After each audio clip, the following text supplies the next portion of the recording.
Meski kini pemerintah tengah fokus Kembali ke membangkitkan evening up, perekonomian Organisasi Indonesia, Kesehatan Dunia atau Jokowi Ya, tentunya WHO memperingatkan negara-negara di kawasan Eropa tentang Indonesia adanya dalam ancaman fase siaga. gelombang kedua dari pandemi. Pasalnya gelombang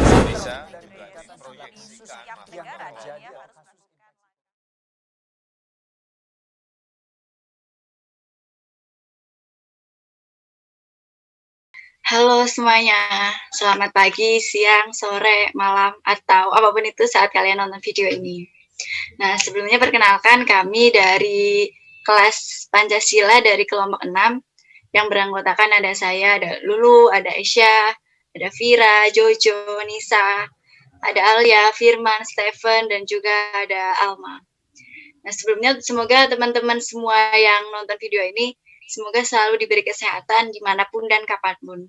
Pokoknya kalau kemana-mana harus jaga protokol kesehatan ya, Rek. Karena kan sekarang masih pandemi, jadi agak ribet kalau misalnya mau pergi. Kalau misalnya nggak berkepentingan banget, lebih baik di rumah aja ya. Nah, ngomong-ngomong pandemi atau penyebaran COVID nih, pasti nggak asing kan dengan kata itu. Apalagi sudah hampir 1,5 tahun kita hidup dan bermasyarakat di tengah pandemi. Nah, banyak juga yang terkena dampak baik dari pemerintah ataupun dari masyarakat itu sendiri. Nah, menurut sejumlah kalangan menyebutkan bahwa peningkatan kasus positif COVID sebagai gelombang kedua atau dalam kata lain, gelombang kedua bisa dikatakan muncul ketika kasus positif secara terus-menerus meningkat. Nah, namun kemunculan ini kerap naik turun.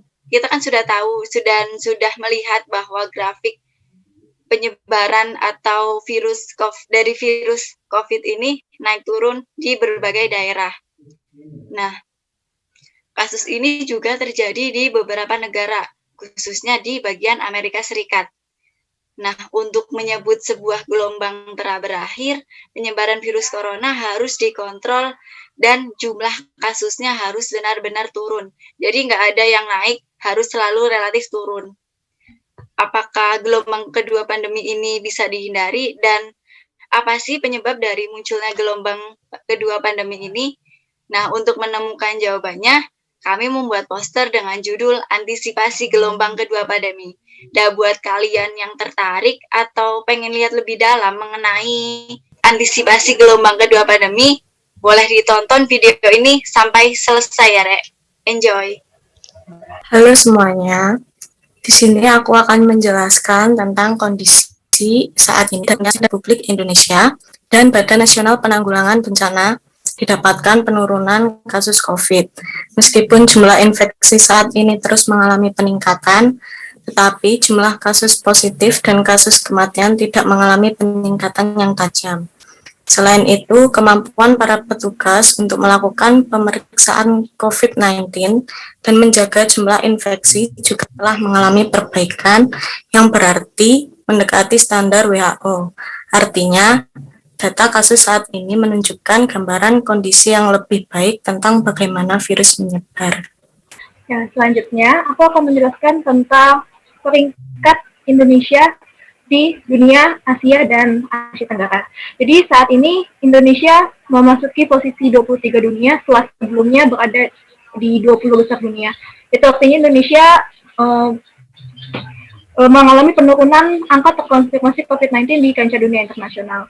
Sedangkan untuk peringkat di benua Asia, Indonesia menduduki peringkat ke-9, yang juga menjadikan Indonesia masih sebagai negara terkonfirmasi COVID-19 nomor 1 di Asia Tenggara, dengan jumlah kasus COVID-19 sebanyak 1.919.547 kasus, yang data ini berdasarkan Kementerian Kesehatan Republik Indonesia.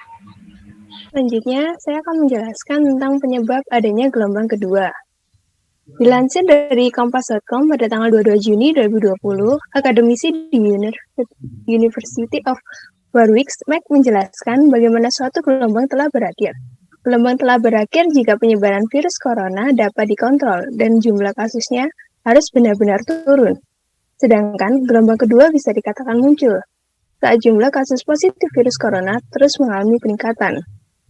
Penguncian atau lockdown yang diberlakukan di sejumlah negara untuk menahan penyebaran virus corona telah dicabut. setelah kasus di negara tersebut mengalami penurunan.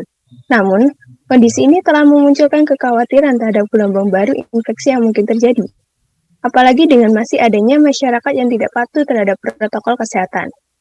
Beberapa negara telah mengalami penurunan yang tajam akan kasus-kasus baru COVID-19 pada bulan April dan Mei. Namun kemudian, saat ini mulai kembali mengalami peningkatan kasus harian yang dikonfirmasi. Tren yang dikhawatirkan dapat dilihat dari beberapa negara, seperti Inggris, Prancis, Jerman, Belgia, Yunani, di mana kasus-kasus baru menurun hingga di bawah 1.000 pada awal Mei, tetapi saat ini meningkat menjadi lebih dari 2 kali lipat. Di sisi lain, lonjakan kasus tinggi di India yang menyebabkan mereka harus melawan gelombang kedua virus corona yang parah. Disebutkan juga bahwa ada sejumlah gejala baru dari mutasi virus corona di India. Gejala-gejala tersebut antara lain sakit tenggorokan, kelelahan, nyeri otot, demam, menggigil, mual dan muntah, pusing, tidak ada produksi air liur dan muncul ruam pada kulit.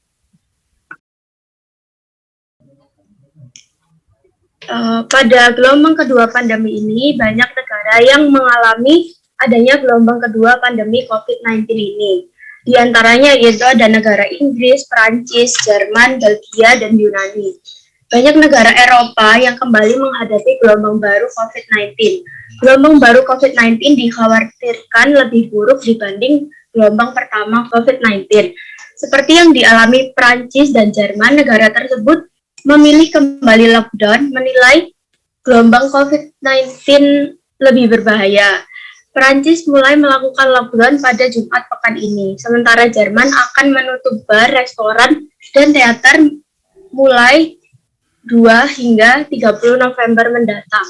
Gelombang kedua yang terjadi di Eropa ini meningkat tajam. Pada kasus pertama, terhitung 155 per juta pada April 2020, menjadi 11 pada September angka kematian, kemudian naik kembali menjadi 290 pada Januari 2021, setelah itu mulai surut. Kematian ini di titik 201 dalam 6 minggu terakhir dari 6 Maret hingga 21 April 2021. Bagaimanapun juga, gelombang 2 lebih mematikan daripada puncak gelombang pertama. Nah, untuk selanjutnya, udah pada tahu belum sih kalau Indonesia itu menempati peringkat yang cukup tinggi dalam jumlah kasus COVID-19? Berdasarkan data dari BNPB atau Badan Nasional Penanggulangan Bencana pada tanggal 17 Maret 2020 yang lalu, Indonesia itu menempati peringkat ke-23 di dunia dan masuk 10 besar di tingkat Asia. Nah, kalau di tingkat Asia aja masuk 10 besar nih, apa kabar peringkat Indonesia di Asia Tenggara?